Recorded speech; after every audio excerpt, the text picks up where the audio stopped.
Buenos whenever you are watching this, amigos, and welcome back to Seduce Me.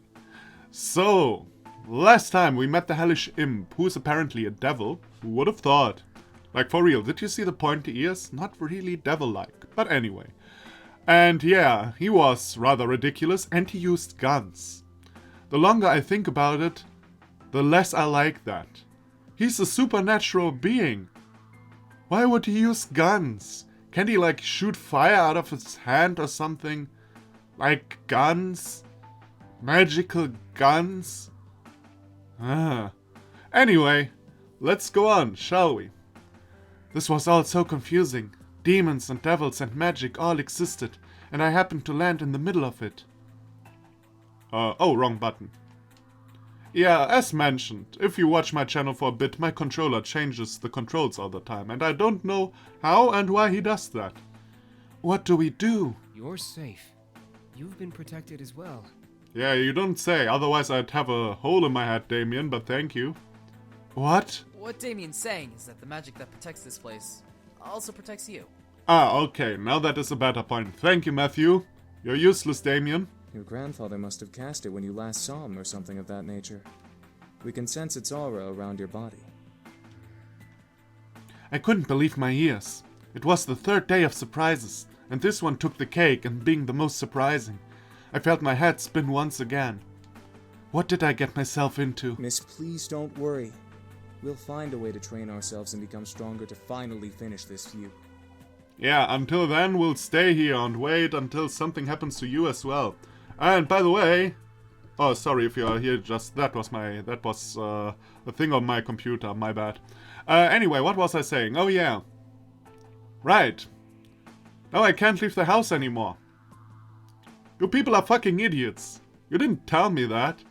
I mean, you told me that you were in a blood feud, but not that I'm in danger as well. I guess that is only natural, though, if I think about it. Yeah, that's only natural, so Estefania is stupid. Oh yeah, wrong button. I'm gonna kick his ass right now. Yeah, then do that. Go ahead. Maybe you die. Hopefully you die. Until then, we'll protect you as much as we can. If Malix comes back, we'll be here for you. But what about going outside? Won't he? Like we said, you have a protection spell on you. Even if Malix attacks you, he won't be able to use his magic on you. He'd be just like any other human you can fight back against. He's still probably, like, physical-wise stronger than Estefania. This is not really reassuring. Didn't you say you knew Taekwondo? Oh, did she? Well, yeah. Okay. Well, then that is a fair point, I guess. I felt somewhat relieved that I was mostly safe from Malix. Still, I could not help but feel very nervous and apprehensive about the future. The boys were safe here to train and become stronger. But what if Malix did the same? Even more so, I was lost about how my grandfather knew about magic. I had to find out. At least I had time. Oh, is this like the magical Oh, I got an achievement. Green apples. Yay! The question now, of course, is she a will this be like a story in the end she finds out she has magical powers? Like, we're going the magical girl road all the way. We'll see. I went to bed that night, feeling nervous. Despite the words of the incubi, I felt like a target to something I'd never be able to explain or prove. Magic? Devils? Demons? How did this all even happen? Should I really meddle with the situation? They are only staying until after they defeat Malix. That's right.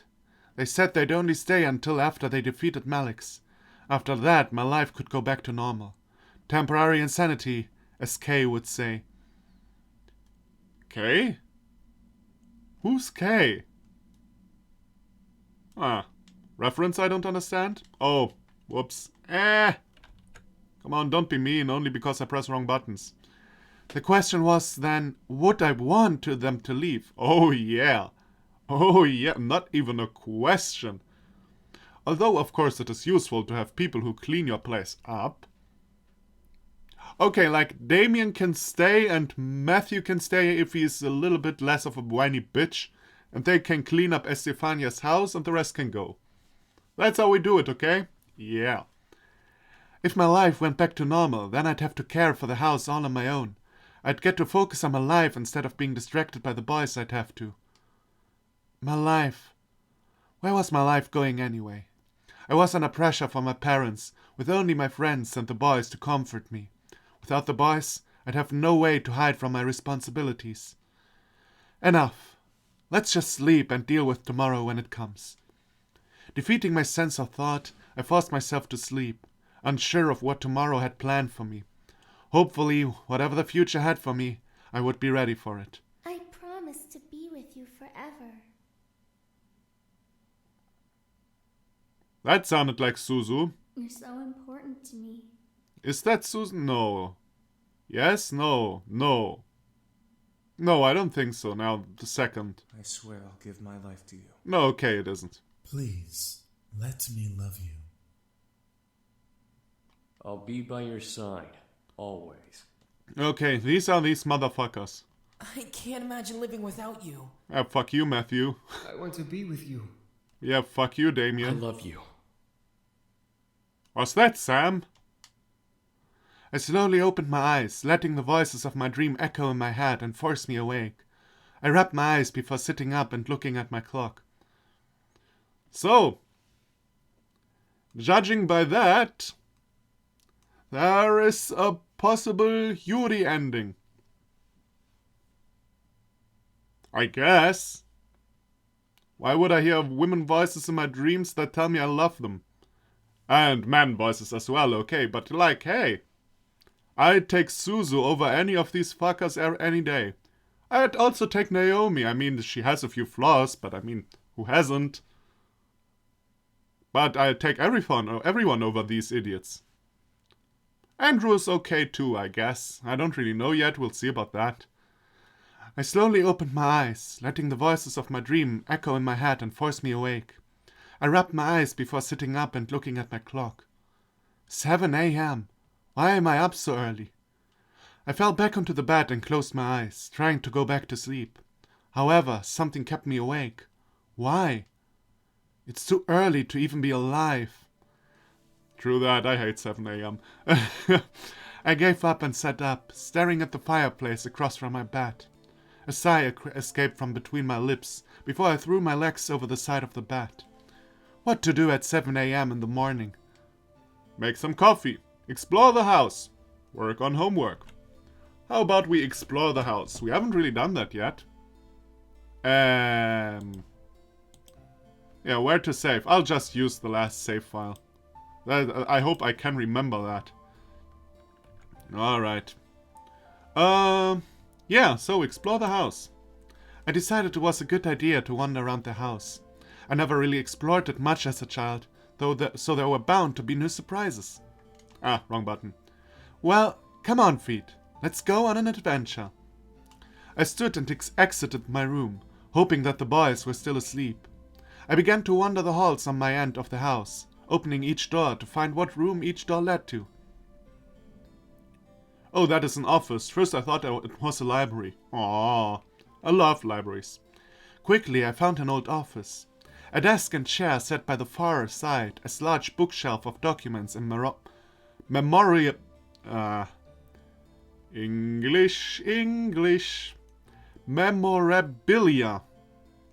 Wow, what a word. Donned its nooks and crannies. There were a couple pictures of me growing up, peeking from the shelves as I walked further into the room. Ah. Goddamn it. This is like the first... My controller has 3 different button systems. He uses at random whenever I start the game. Sometimes it's the text goes forward with arrow up. Sometimes it goes forward with Y. And today it goes forward with A. No wonder I'm confused. I don't believe I've been here before.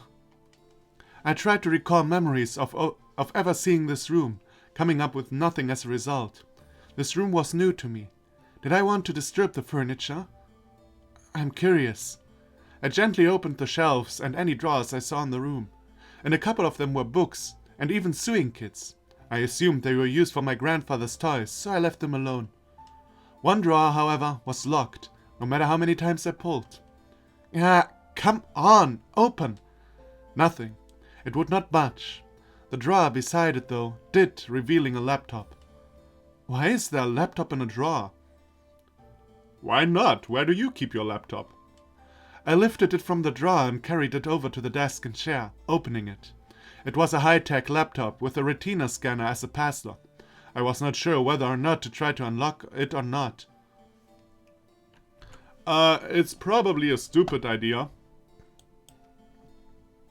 But, you know, maybe Grandpa, like, planned this.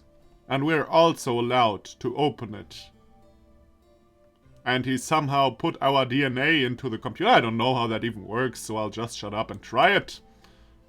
I decided to try. I turned on the computer and leaned my face near the retina scanner, lining the camera up with my eye. To my surprise, I heard a ping come from the computer before the screen opened to a desktop. Ah, look at that. On the desktop were documents and folders labeled with different aspects of the Anderson Company. Taxes, profits, bylaws, products. The list went on and on. If I really did want to become the CEO of the Anderson Toys Company, I had everything about it at my fingertips. Dad sure would be impressed. One icon, however, stood out from the rest. Vorego. I double-clicked the icon, but no window came up. Instead, I heard a large click come from the drawer that was locked. Oh! Cool. I don't believe that's possible, but okay. It's probably, these days everything is possible. You can fart and somewhere opens the locker if you do the right fart. You know what I mean? Like, computers are capable of so much shit these days. But it's probably some expensive technique. On the other hand, he's the CEO of a large toy company. So I guess it makes sense. Or he was. Poor Grandpa. What the... I slowly left my seat and walked over to the... Walked? I'm Scottish. Walked over to the drawer, attempting to open it again. It slipped open smoothly in the direction of my pulling hand, revealing 2 books. One was plain black journal with a tie to keep it closed. The other was bound in leather with cryptic symbols all over the cover. I took out the journal and skimmed through it, seeing my grandfather's notes. They were all detailed explanations and opinions on his findings on demon magic. He really did know about magic. I find this rather unrealistic. No, I mean it's fantasy, but I would have liked if there were more hints towards that, you know? Maybe in the flashback of Estefania. And, you know, we got a little hint on demonic powers or something. Or maybe we did, now that I think about it. I mean, he found her by chance in the city. Maybe that was a hint that he has some magical powers? Oh well, oh well. I sat down at the desk and read through the journal further, finding drawings and sketches of symbols and magic circles, each with their own different meanings and effects. It was all fascinating. There was even a page of important spells to know. I read through them, trying to memorize them into my mind.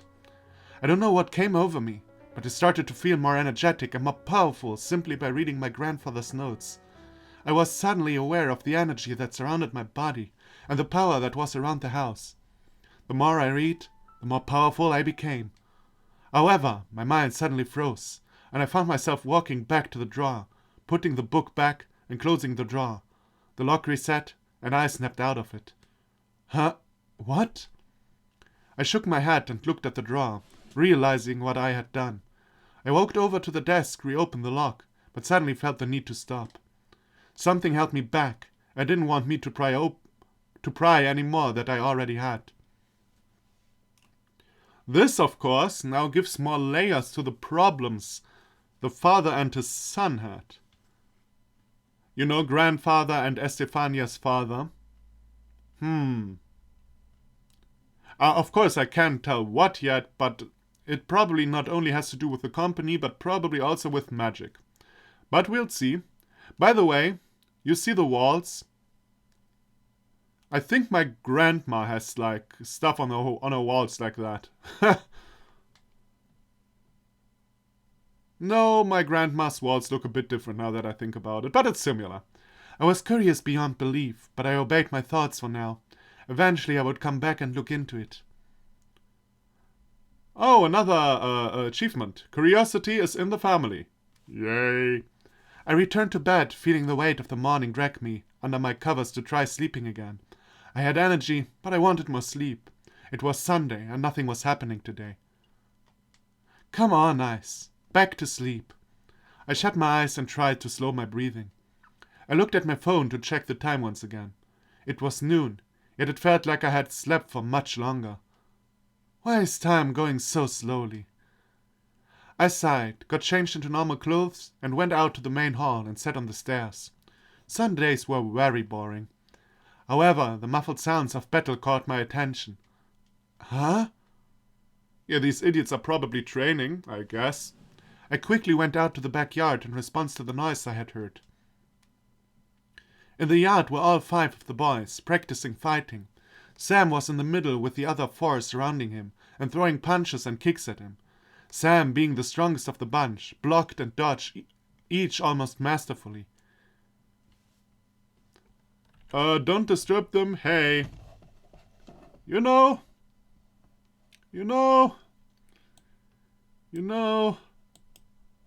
I'm not the biggest fan of these guys. So we let them train, so that they can actually beat this demon Malix. Yeah, we have a good reason for being assholes. Oh, well, I mean, assholes, actually, it makes more sense that we let them train, you know. I just hate them at the same time. I just watched. The boys were very much in their own world, focusing on the training they all were in. It was better not to disturb them. I checked the time and decided to head inside to the kitchen. I was getting hungry, and I'm sure the boys would need to eat soon, so lunch was a must. Might as well make lunch today. It's been a while since I cooked. Lunch wasn't particularly hard. I decided to make simple chicken and rice, pizza, cold cut sandwiches. Well, I personally, from all these options, I'd take pizza. Pizza is always good, no matter what time of day it is. Do you have any? Luckily, we had some pizza in the freezer to heat up. Pizza Amores baked with love pizza. Pizza Amore. Pizza. Uh-huh. Would you name your company like that? I wouldn't. Had all the makings of pizza times, including pepperoni, sausage, mushrooms, and extra cheese. I will never understand how people put sausage on pizza, except for salami.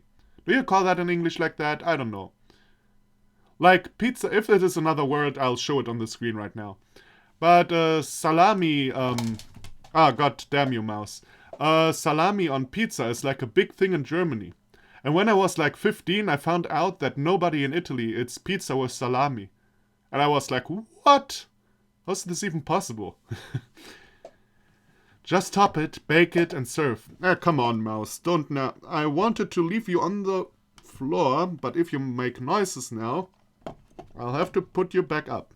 There we go. You're a bad motherfucker. Pizza is always good, no matter what time of day it is. Do we have any? God damn it, this is a bad episode so far. At least with me fucking up. This is at least the 4th time. At least. Luckily, we had some pizza in the freezer to heat up. What? Am I like backwards going?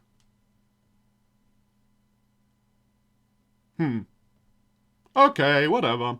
I placed the food in the dining room. However, none of the boys were there by the time I brought the final dish out.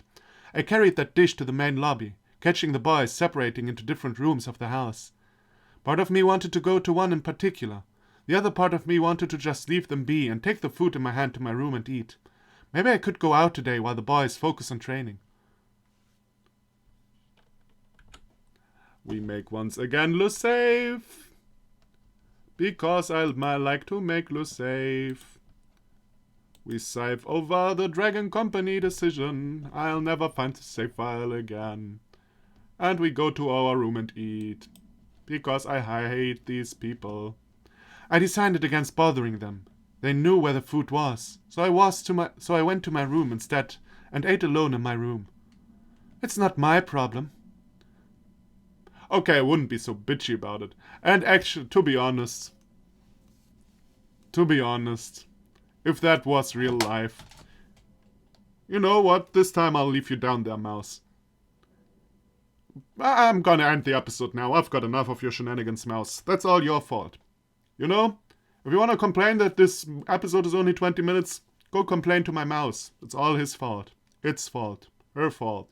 What do I know about the gender of a mouse? So yeah, if this was real life, I'd probably go to James and say like, hey, don't you and the boys want to eat pizza with me?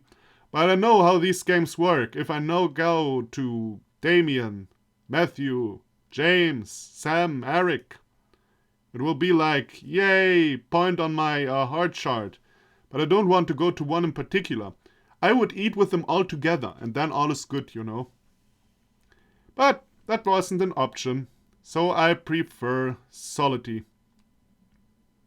So yeah, thank you everybody for watching. Come back to the next episode, and I'll see you then. Bye bye.